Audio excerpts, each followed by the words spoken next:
কেন আর্জেন্টিনার গোল গোল আর মিশরের গোল ফাউল? দুইটি মুহূর্ত দেখতে প্রায় একই রকম মনে হলেও ফুটবলের নিয়ম অনুযায়ী গুরুত্বপূর্ণ পার্থক্য রয়েছে।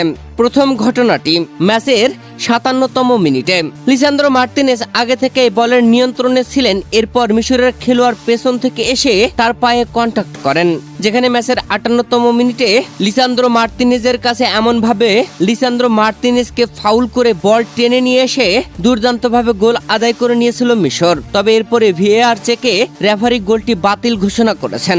আসলে ঘোষণা করেছেন এই জন্যই যে বলের নিয়ন্ত্রণ আর্জেন্টাইন ডিফেন্ডারের কাছেই ছিল এবং ট্যাকেলটি সরাসরি খেলোয়াড়ের পায়ে লাগে, তাই এটি পেনাল্টি দেওয়ার মতো একটি ফাউল হিসেবে বিবেচিত হয়। আর দ্বিতীয় ঘটনাটি ম্যাচের একদম শেষ মুহূর্তে শেষ গোলটি আদায় করে নিয়েছিল আর্জেন্টিনা।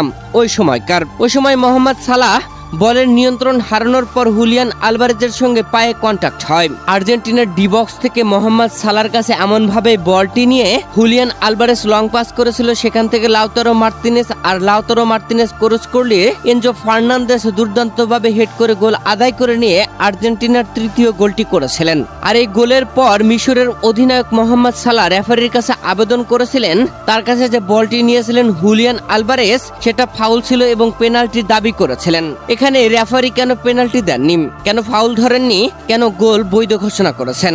এখানে বলটি আগে লুজ হয়ে গিয়েছিল এবং কন্টাক্টটি বল ক্লিয়ার করার অ্যাকশনের পর হয়েছে। এই কারণে সাধারণত এটিকে পেনাল্টি বা ফাউল ধরা হয়নি।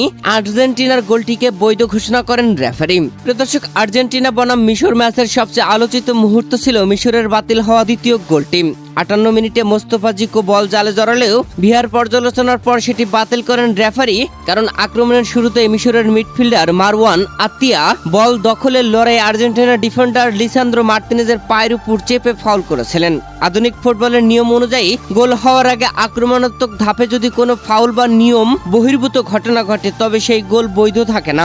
ভিআরে ঘটনাটি পর্যবেক্ষণ করে রেফারি নিশ্চিত হন ওই ফাউলের মাধ্যমে মিশর বলের নিয়ন্ত্রণ পেয়েছিল, তাই নিয়ম মেনেই গোলটি বাতিল করা হয়। আর এরপরে শেষ মুহূর্তে আর্জেন্টিনা যে গোলটি করেছিল সেটিও আর্জেন্টিনার ডিবক্সে মোহাম্মদ সালার কাছে যেভাবে বলটি নিয়েছিলেন জুলিয়ান আলভারেজ সেটাও নিয়মের মধ্যে ছিল, তাই তো সেটা ফাউল ধরেননি।